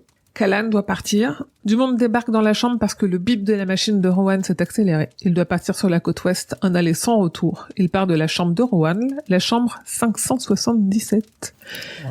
Et 5 plus 7 plus 7, ça fait 19. Comme le dit Eddie. Ouais, exactement. Parce qu'il s'est compté et dit, oh, c'est vraiment le meilleur. Eddie, il s'est compté jusqu'à 19. Waouh. Il fait une très bonne blague après, d'ailleurs. La belle addition, dis donc. Bravo, Eddie. Alors, en vrai, c'est Jack qui le dit, mais c'est pas grave. C'est Jack, il est bon élève.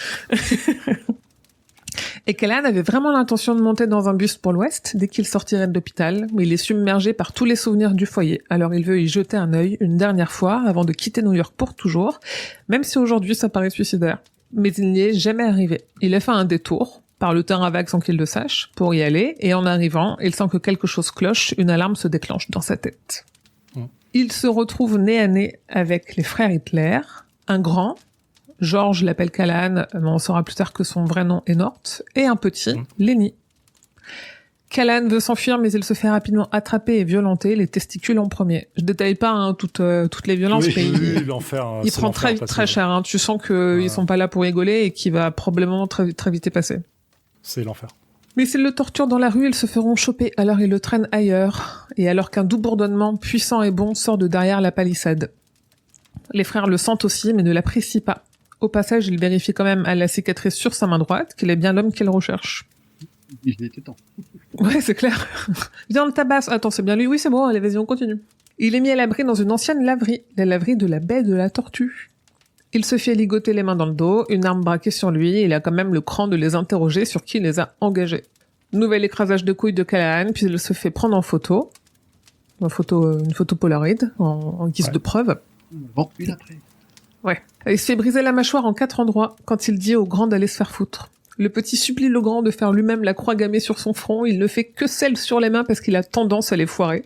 Mais il supplie tellement que cette fois-ci, le grand cède. C'est horrible de se dire « Ah non, allez, s'il te plaît, allez, cette fois-ci, c'est moi qui lui fais la croix. » Oui, allez, tu fais toujours les parties les plus intéressantes. Est-ce que je peux faire le front pour une fois? C'est horrible. C'est un enfer. Bah, on est sur les sociopathes. Hein. Ouais. Et quand Lenny se penche sur Callahan pour lui entailler le front, il voit que le salopard bande. Il commence à l'entailler et Callahan est seul. Personne ne vient le sauver alors que Lenny se plante en faisant sa croix sur son front, son visage dégoulinant de sang. Il n'a fait qu'une croix normale quand la cavalerie débarque. J'ai fini le point 8, tu peux y aller.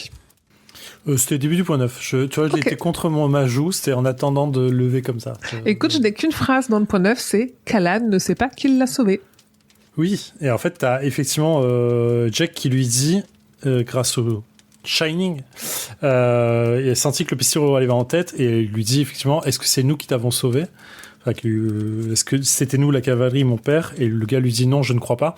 Et en fait, du coup, on peut se poser la question de l'œuf ou la poule sur cette séquence, encore une fois, de cycle temporel très bizarre de comment Callahan peut être là si les Ça aurait pistoleros pu, n'ont pas encore prévenu Dipno et Tower Ouais. de sauver Callahan, qui lui-même peut dire aux gens qu'il va se faire agresser, et du coup qui peuvent dire aux autres d'aller lui tuer de trucs. Il y a vraiment une bouclier, un paradoxe pur. On peut rien faire. Oui. Je crois qu'ils nous ont dit que la noire permettait d'accéder à n'importe quel lieu et n'importe quel où et n'importe quel camp. Donc on peut. C'est pas le problème. Ouais, non, mais La je veux boucle, dire, elle est déjà en place. oui, ce que ça veut dire, c'est que effectivement, il replante les graines c'est peut-être quand même eux. On n'est pas sûr. Ça pourrait quand même effectivement être eux qui. Non, on sait que c'est. Non, c'est pas le problème. C'est pas ce que je dis. On sait que c'est Dipno et que c'est Tower. C'est pas le problème. Dipno et Tower sont prévenus par les pistoleros après. C'est eux qui vont lui dire. C'est Easy qui va leur dire il faut que vous soyez là à cette heure-ci pour sauver un mec. Vous demandez pas qui c'est, faut que vous le sauviez, c'est important. Ça, c'est clair. Et en fait, c'est juste le principe de la boucle temporelle. Eddie ne peut pas dire ça si Callahan est pas déjà sauvé à cette situation. Parce que Callahan, il vit son propre futur, en fait. Parce qu'il leur a déjà parlé. Et parce qu'il a déjà parlé, il a déjà été sauvé pour le faire. Et du coup, la boucle n'a pas de début. Et ça, c'est un paradoxe temporel techniquement, cette séquence, elle peut pas exister. Elle a aucun sens. Il faut qu'il y ait un début. Il y en a pas. Juste la boucle, elle existe par elle-même. Elle est techniquement pas reliée à un début temporel, en fait. C'est très, très, très chelou. Donc, c'est l'œuf ou la poule, en fait. Ouais. Autant Callahan, c'est pas un pistolero, mais c'est une poule. Pour peu qu'il se fasse bouffer par Mia un soir. Peut-être. Bah après, il meurt au Dixie Pig, quand même. Donc, on n'est pas loin. Et il meurt avant de devenir un pistolero. Ouais. Donc ces sauveurs ont un projecteur, ils ne voient rien. Même si ça paraît évident pour Callahan que les sauveurs font ça pour la première fois, ils connaissent les frères Hitler. Lenny est en fait Bill et ils jettent leurs armes quand les voix derrière le projecteur leur demandent. En tout cas, ce ne sont pas des flics, ils tirent sur les frères Hitler dès qu'ils commencent à tenter de négocier, quand ils leur demandent de se déshabiller. Les frères se mettent en slip/boxer, une des voix perd patience dans une langue que Callahan ne comprend pas, mais plus tard à Topeka, donc une fois de plus Topeka, mais on savait qu'il repasserait à Topeka, un homme lui traduira, ça veut dire « va chier dans l'océan ». Et en fait, on nous fait comprendre que c'est une langue qui est parlée par les Juifs, et moi là, c'est là où je n'y connais rien, que je vais peut-être tirer une grande boulette. Est-ce que ça veut dire que c'est de l'hébreu, ou c'est quelle langue en fait, du coup? C'est du yiddish. C'est du yiddish, semble-t-il. Ok. Je sais plus ce qu'on m'a dit à ce sujet-là, j'ai demandé, j'ai oublié. Mais il me semble que ce qui est dit, c'est pas c'est pas les juifs de New York qui parlent ça. Parce que oui, en fait, yiddish ça veut dire juif, c'est pour ça que j'ai bugué, que je me dis mais du coup quelle est la langue? Le yiddish est aujourd'hui une langue diasporée, une langue officielle en Suède. Ok, non, c'est aussi une langue, c'est pas ok. Ouais, mais je crois qu'il y a un truc de ça peut pas être à cette. Il y a un truc de lieu qui fait que c'est bizarre que les juifs de celui-là parlent cette langue-là. Il y a un truc bizarre là-dedans. Mais je dirais de la merde, donc je vais me taire tout de suite. En plus, je trouve que ça sort un peu nulle part, mais peut-être que ça reviendra plus tard. On dit juste que c'est, grosso modo, on dit que c'est une personne juive qui parle, en fait. C'est juste l'information qu'il essaie de rapporter. Donc les deux frères cèdent et fuient de la laverie en laissant tout derrière eux. Ils se feront probablement tuer pour avoir laissé Callahan derrière lui. Un de ces deux sauveurs lui enlève ses liens sans qu'il ne le voie, sans qu'il ne sache pourquoi ces amateurs savaient qui étaient les frères Hitler et où ils seraient, pourquoi et comment ils sont arrivés in extremis. Indice chez vous, un des deux hommes a une chevalière avec le mot ex libris dessus, mais aucun ne veut dire qui ils sont, ni comment ils ont su qu'il était là. Ils ont l'air un peu cardiaque aussi. Ouais, oui, ils ont l'air un peu tendus, clairement. C'est vraiment la cavalerie, mais la cavalerie à la retraite qui... Allez, putain les gars, faut redire tout. C'était voisins qui ont interrompu leur cassoulet, quoi, vraiment. Donc les hommes repartent, ils ont appelé une ambulance qui vient récupérer le père. Et le voilà, dans la chambre 577 de l'hôpital. Il a récupéré le lit de Rowan juste après sa mort. On est le 19 mai 1981. Vraiment... c'est le détail, enfin, ça continue, hein, vraiment, il fait tout pour l'enfoncer, hein, pour que, c'est clair. qu'il survive pas, quoi. Le pauvre. Il est maltraité, hein. Pardon. Ouais, il est vraiment maltraité.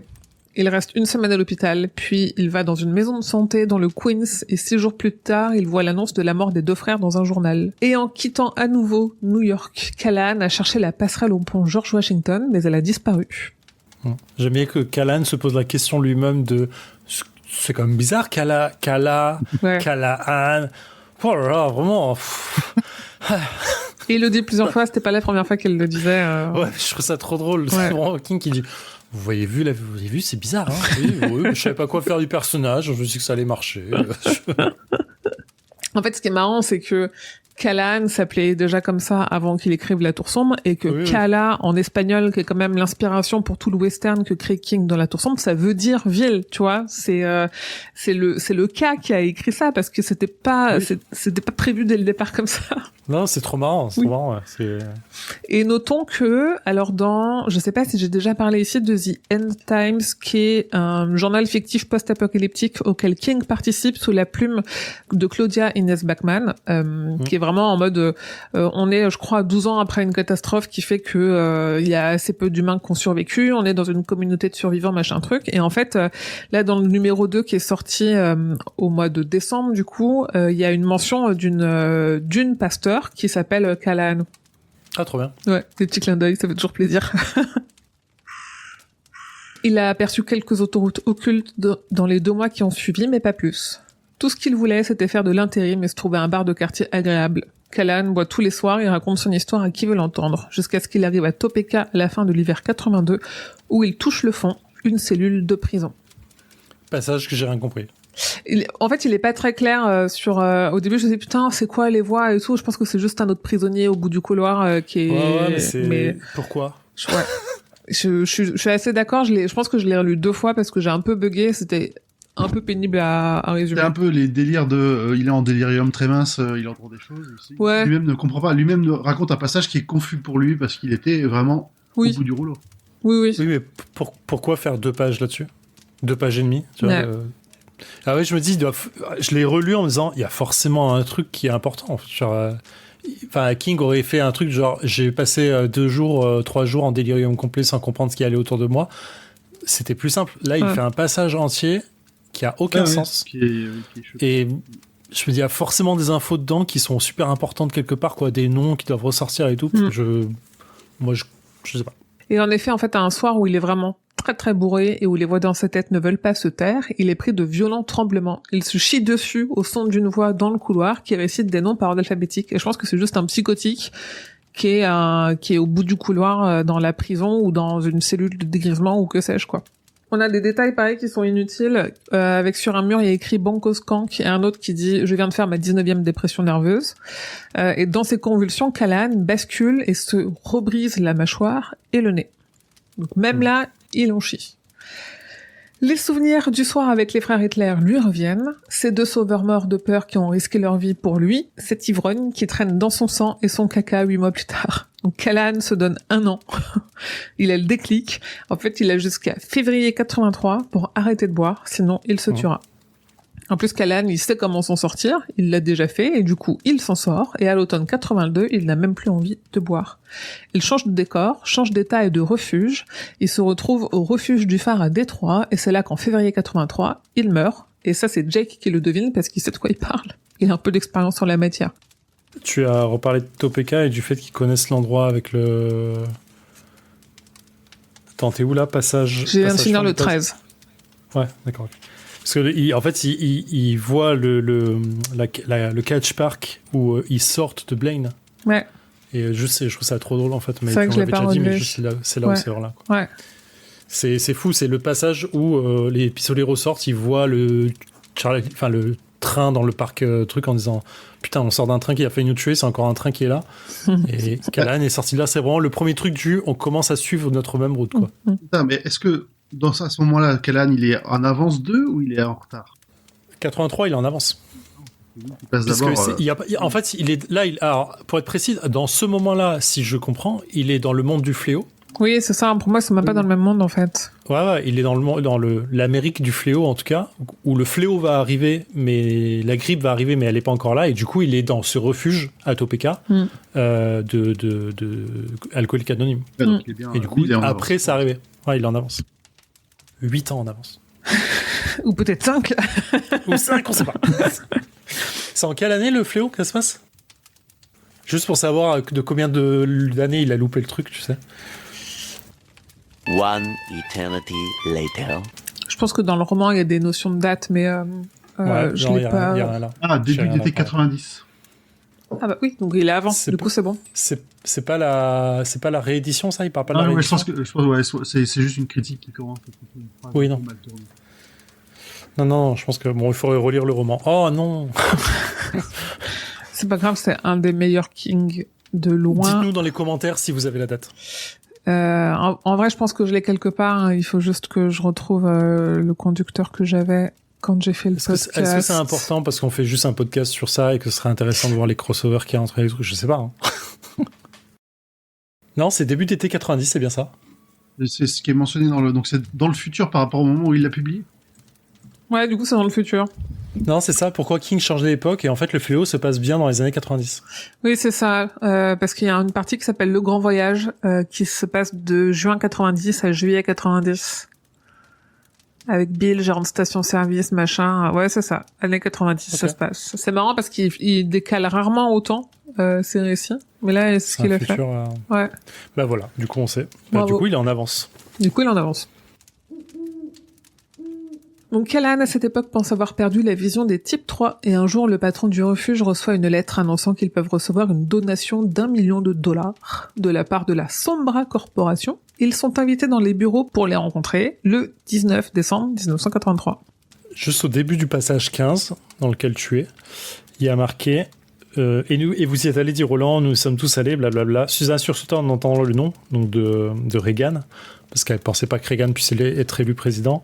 Eddie lui lança un regard ouvertement triomphal, blablabla. Et Roland fit son petit geste impatient pour lui dire de continuer cette fois, parce qu'il se faisait vraiment tard. Et en fait, du coup, ça m'a marqué d'un truc à chaque fois qu'on a un moment dans le roman où quelqu'un fait une intervention en racontant son passé, notamment Roland avec tout le tome 4, le temps s'arrête. Vous voyez ce que je veux dire quand je dis ça? On a vraiment cette impression que c'est en une nuit que ça se passe. Et c'est un peu l'idée qui se passe dans la fin du tome 4, quand ils finissent Magie Cristal et que le cathète reprend sa route en disant j'ai l'impression que cette nuit a été incroyable, enfin que tout s'est passé en une seule nuit, en fait, qu'elle s'est rallongée pour nous et pour que truc.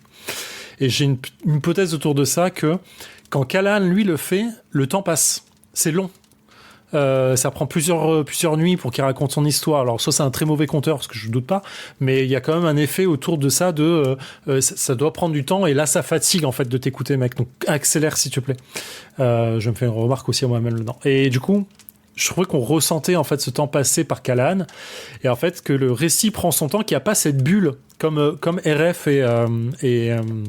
et Roland à la fin du tome 1 dans le chapitre 5, parce que ils expliquent que même là ils faisaient une forme de cathète tous les deux. Il y avait une forme d'attente entre les deux. Ils étaient liés, ils sont liés par le destin d'une façon ou d'une autre. Et c'est pas comme dans Magie Cristal où ici une sorte de bulle où le temps ralentit, en tout cas pour que l'histoire soit donnée.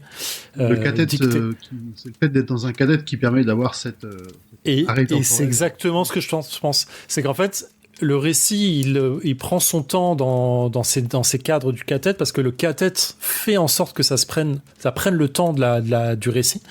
Et comme ils sont un cathète, qui partagent aussi un kef, il y a un peu cet effet je pense que tout va très vite. En fait, ils lisent les esprits les uns des autres. Il y a un espèce ils n'ont pas besoin de parler, en fait. Quasi tout se passe à la vitesse de l'esprit de Roland, qui raconte son histoire dans son esprit, qui se la repasse lui-même. Tu vois, il y a un effet un peu. Je sais pas que c'est ce qui se passe exactement, attention. Hein. Mais je dis qu'il y a un peu l'effet si tu lis mes pensées, ça va aller très vite. Et parce que j'ai pas besoin de t'expliquer exactement ce que je suis en train de penser.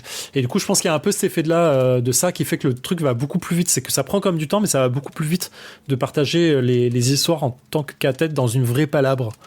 Qui est fondée pour ça. D'ailleurs, il y a un peu l'effet quand Roland veut faire une palabre, il dit que la palabre commence. Il y a un effet un peu bulle temporelle qui se crée autour de rituel, ça, je trouve. Et ouais, un peu rituel. Et du coup, là, Callahan, c'est pas le cas. Il fait pas partie de leur cathète. Donc, il est à l'extérieur et il doit raconter ça. Je suis pas d'accord parce que Roland, c'est pas la première fois qu'il fait son moulinet avec les doigts, et il ne le fait pas que pour Callahan. Mais les autres fois où il le faisait, c'était pas dans le cadre d'une histoire, c'est dans le cadre de plutôt, avant d'une explication simple, c'était pas raconter des souvenirs. Ouais, pour moi, c'est la même chose. En fait, c'est pas à partir du moment où il le fait, quoi qu'il arrive, même quand ils sont en palabre officiel du cathète officiel, à partir du moment où il le fait quand même, c'est pas forcément un signe que le temps passe pas. Et à l'épisode précédent, quand ils sont en train de marcher entre l'église et la maison de Callahan, on nous dit noir sur blanc que il arrive à raconter quelque chose de plus long que le temps qui leur était donné en termes de temps de marche. Et donc Callahan, il réussit quand même. Et je rappelle quand même que le cathète, c'est pas uniquement Roland, Susanna, Eddie, Ott et Jack. On est un cathète, c'est ce qui lie plusieurs personnes avec un destin ou un objectif commun. Callahan fait partie de leur cathète, Randall Flagg fait partie de leur cathète. Il y a plusieurs cathètes qui peuvent un peu comme différents cercles par transparence cohabiter les uns avec les autres. Et du coup, je suis pas d'accord. Je suis sûr de ma hypothèse en tout cas, mais oui, de ton hypothèse, mais du coup, je ne partage pas ton hypothèse. Je trouve, enfin, il y a quand même cet effet de quand dans Magie Crystal, le temps qu'ils racontent le truc, ils étirent ça sur quasi une seule nuit en fait. Oui, ça, je suis d'accord. Il y a un effet. Mais je réfute pas le fait que quand Roland parle, le temps s'arrête. Je dis juste que les indices qu'on a là, pour moi, ne suffisent pas à dire que le temps ne s'arrête pas quand Callahan leur raconte l'histoire, ou en tout cas ne ralentit pas. Tu vois. Ils sont là. Il y a une précision pure de Roland qui dit il commence à se faire tard. Okay. On a cette sensation du temps qui passe avec quand c'est toi qui racontes. En tout cas. C'est ça que je sais. Pour moi, c'est juste, en fait, on s'en bat les couilles de ce détail-là, passe à autre chose, tu vois. Mais ok. Ils sont 3 du refuge à avoir été convoqués, alors ils y vont tous les 3. Et Callahan a une théorie, les vampires et les ignobles, enfin pas une théorie du coup, une hypothèse, les vampires et les ignobles sont associés, et l'origine de cette association se trouve sans doute à Tonfoudre. Ils sont tous au service du roi Cramoisi, et sur la fin, quand Callahan meurt, quelqu'un de plus malin a pris les commandes. Serait-ce Randall ? Du coup, c'est le roi Cramoisi, non ? Je sais pas, je pose la question. Je crois que c'est le roi. Pour moi, c'est le roi, parce que, mais je reviens après ça. Mais je trouve ça intéressant et intelligent pour une fois, des ennemis pas trop bêtes qui se lient entre eux plutôt que faire chacun leur truc de leur côté. Je dis qu'en fait, il y a le groupe des vampires, il y a le groupe des machins, il y a le groupe des ignobles. On a tous un ennemi commun. Ensemble. Si on était tous ensemble, ce serait bien. C'est un peu l'effet dans Marvel, Old Man Logan. L'histoire de Old Man Logan dans Marvel. C'est une histoire dans le futur où tous les héros se sont fait péter la gueule, grosso modo. Et en fait, le truc qui déclenche ça, il y a tous les super vilains qui se sont réunis. Ils ont dit... si on calcule, on est environ 10 super vilains pour un super héros. Alors je suggère que si on se mettait tous ensemble, on gagnerait peut-être la guerre. Et il y a un qui dit « Ah, c'est pas con ça !» Et il gagne. Et c'est un peu l'idée. Donc c'est marrant.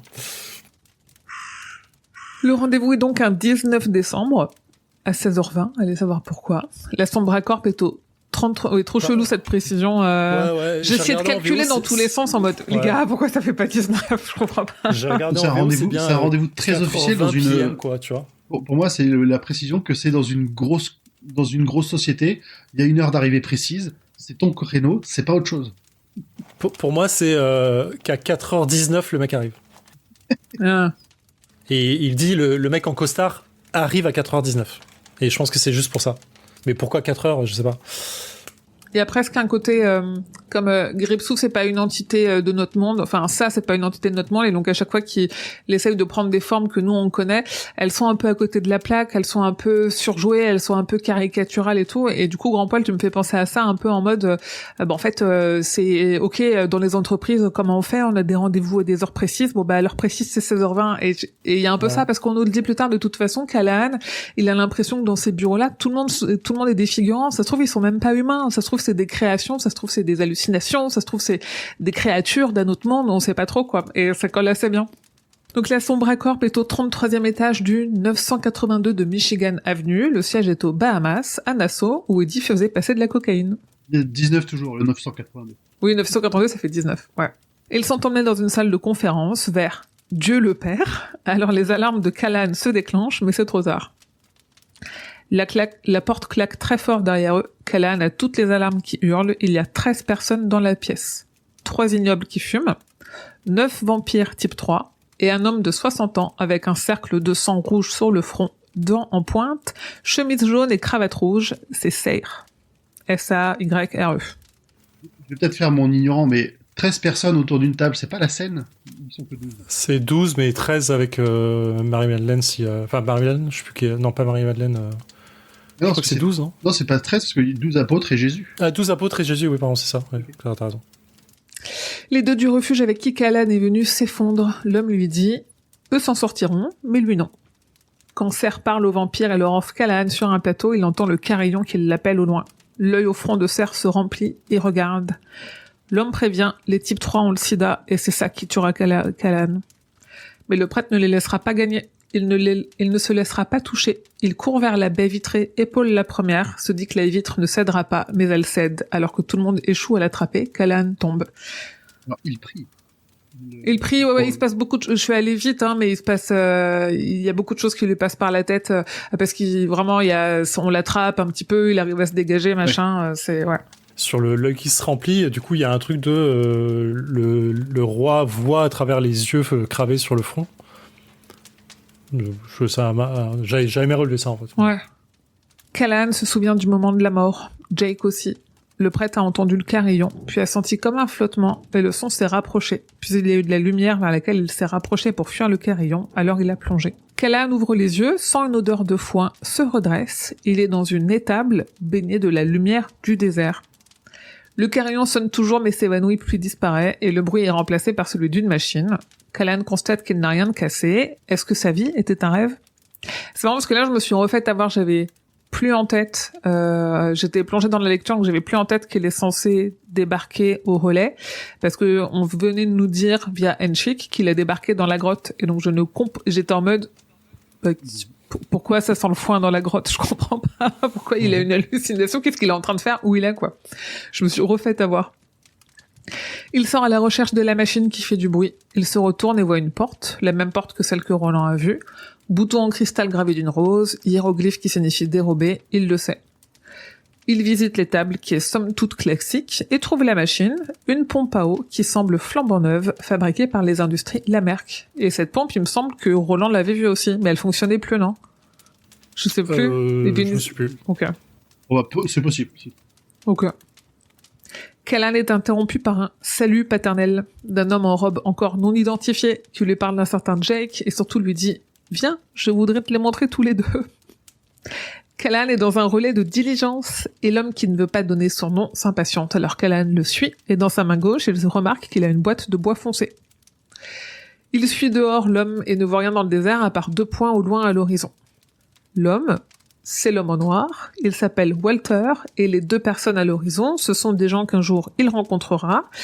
Il dit donc, ce qu'on disait un peu tout à l'heure, ils vont mourir sur les montagnes, ou sous les pinces de leur monstruosité, et si jamais ils ne meurent pas à cause de tout ça, c'est ce qu'il y a dans la boîte qui les tuera, et c'est lui, Callan, qui leur apportera.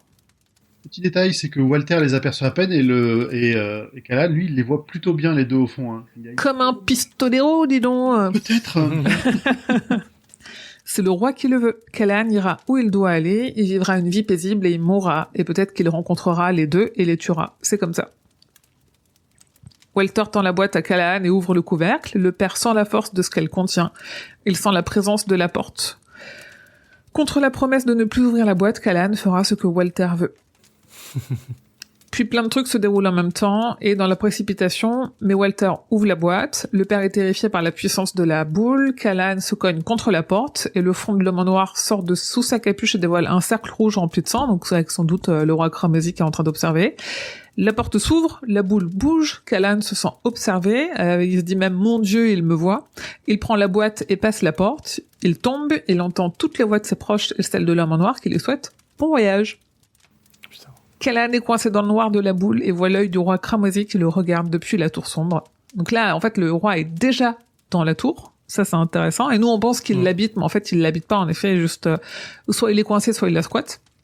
Il ne parvient pas à fermer la boîte et, arrivé sur le sol de la grotte de la Cala, il hurle et s'évanouit et ne se réveillera que 3 jours plus tard. Callahan est recueilli, soigné, déambule avec l'impression que tout ça ne se déroule que dans les 3 secondes de sa chute du 33e étage, il a l'impression qu'il rêve. Quand il a repris des forces, Callan se remet à prêcher à Calabrine Sturgis auprès de ses habitants qui savent déjà tout de l'homme Jésus et qui lui proposent de lui construire une église. Et voilà, Callahan a tout dit, et 2 des personnes qui l'écoutent font partie de cette histoire. Jack précisant que c'était après sa première mort, mais avant sa deuxième. Genre, les repères temporels de cet enfant sont traumatiques. Callahan est épuisé, il part se coucher, mais répond à quelques questions avant. La boîte est restée dans la grotte quelque temps, puis elle a commencé à l'appeler, alors il est venu la cacher dans l'église. Ouais, ça. Je crois que c'est là où il le dit que c'était 8 ans, j'arrive pas à retrouver. Peut-être que je l'ai relevé. Oui, je pense que c'est là qu'il disait que c'était 8 ans. Ouais. Il s'est senti appelé par la boule. Il savait qu'il pouvait ouvrir la porte en ouvrant la boîte et arriver où il le souhaitait. King nous resserre un petit coup de Kennedy a été tué. On se demande si c'était un complot. Avec quand même ce qui est le plus beau pré-shot de 22-63. Il en a fait plusieurs des pré-shots de 22-63 parce que Callahan, la première chose à laquelle il pense, c'est aller voir à Dallas ce qui s'est passé ce jour-là. Ce jour qui est quand même un tournant dans l'histoire et dans la politique des États-Unis, et dont les événements ont déclenché, selon lui, et ça, de toute façon, on ne pourra jamais savoir ce qui se serait passé si Kennedy n'était pas mort, mais qui aurait déclenché la guerre du Vietnam, les émeutes racistes et beaucoup d'autres grands événements qui ont suivi la fin des années 60. En tout cas, il faut se méfier de la boule. Elle met dans la tête des gens l'idée qu'ils peuvent tout arranger. Callahan revient aussi rapidement sur ses 2 voyages Valadash. En fait, non. Il explique que le premier au Mexique, il en a parlé au tout début de son histoire, c'était pour les obsèques de l'écrivain, Ben Mears. Et Mark Petrie n'était plus un garçon, mais un jeune homme. Et la deuxième fois, il y avait de gros oiseaux noirs, mais une fois de plus, il refuse d'en parler au beau milieu de la nuit. Ah oui, c'est vrai. Putain, c'est fou, ça. Jake et Roland reviennent sur le fait que Walter et Callahan étaient derrière eux quand ils ont quitté le relais. Et le pistolero en a l'estomac serré. Je sais pas si j'ai été très clair, mais du coup, Callahan, il est parti se coucher, et le reste du catet discute. Oui, ils refont Ils peuvent pas ensemble. communiquer ensemble, qu'ils doivent continuer à palabrer un peu. Et Jack déduisent du récit de Callahan que Calvin Tower et Aaron Dipno sont les sauveurs du père. Reste à savoir ce qu'ils faisaient là et comment ils savaient ce qu'ils savaient. Susanna prend la parole pour la première fois depuis longtemps. Elle a un petit problème, elle attend un enfant. Et sur ce, elle fond en larmes. Le moment que le cas attendait pour le reveal de la... C'est fou d'attendre ce moment-là. Mais c'est bien que ça vienne d'elle, en fait. Mais la pauvre, oui. elle... En fait, je sais pas si elle fond en larmes parce qu'elle sait que c'est la galère à un bébé quand t'es en mode western et que t'as 20 batailles à mener. Ou si elle sent qu'il y a un truc qui cloche et que elle a des absences la nuit et qu'elle a une grossesse qui est pas très normale, quoi. Je sais. On le saura Prochain après. épisode, sûrement. Eh oui, certainement. Est-ce que vous avez des choses à ajouter sur toute cette partie ? Non. C'était assez clair. Je suis en train de chercher. Du coup, la prochaine fois, pour l'épisode de février, nous attaquerons la partie 3 et nous lirons les chapitres 1 et 2. D'ici là, fidèles auditeurs et auditrices, retrouvez-nous sur les réseaux, venez parler avec nous sur Discord, laissez des commentaires, des théories, des hypothèses, tout ce que vous voulez. Les liens sont en description de cet épisode. Merci messieurs pour ce 36e voyage avec vous. Et je n'en démords pas. La date d'un anniversaire, c'est la date de sa naissance. Ce podcast est né un 19 janvier, il fêtera ses 3 ans un 19 janvier. Très bonne année encore et que vos journées soient longues et vos nuits plaisantes. Et le double du compte pour vous. Et double du compte pour vous.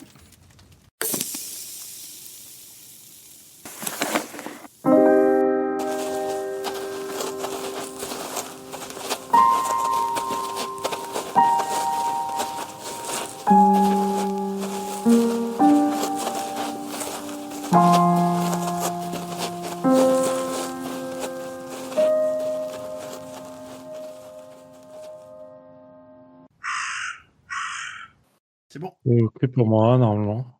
Est-ce que vous avez fait malade Non, parce qu'il y avait une trend sur les derniers épisodes, là. Je suis encore malade. Non, c'est Je m'en ai- une question. Oh, j'ai un petit mal à la gorge, mais c'est ok. Il n'y a plus la voix de la dernière fois et la gastro de la fois d'avant, ça J'ai va. plus la bonne voix. Mince, nos auditeurs et auditrices vont être déçus.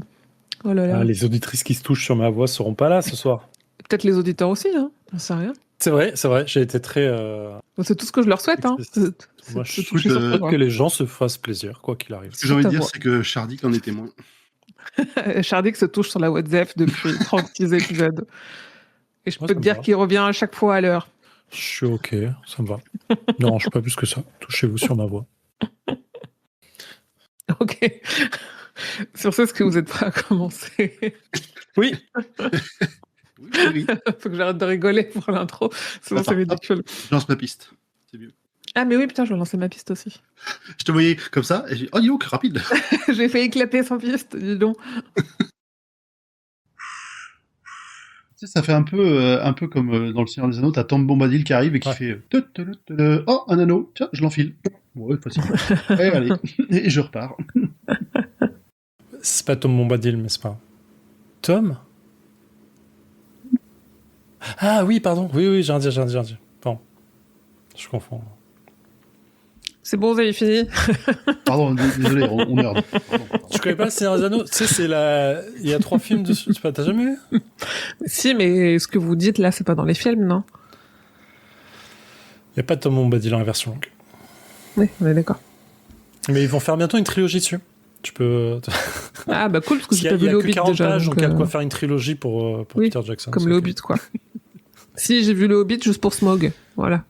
Parce que Passion Dragon. Pire. Mais je crois qu'ils vont faire une trilogie. Ils vont pas refaire une trilogie Non, sur je sais pas si c'est Sauron une et Smaug. Je sais pas si c'est une trilogie, mais par contre, ils vont faire un film sur la chasse de Film, oui, Gollum. d'apparent. La chasse de Gollum. Ah oui, c'est ça. La chasse de Gollum. À l'enfer. Moi, tant qu'il y a la voix de Benedict Cumberbatch, je regarde ce qu'ils veulent. Mais du coup, dans la chasse Il y aura de Gollum, pas, c'est il y pas aura sûr, pas, il y quoi. aura pas. Non, là, il y aura pas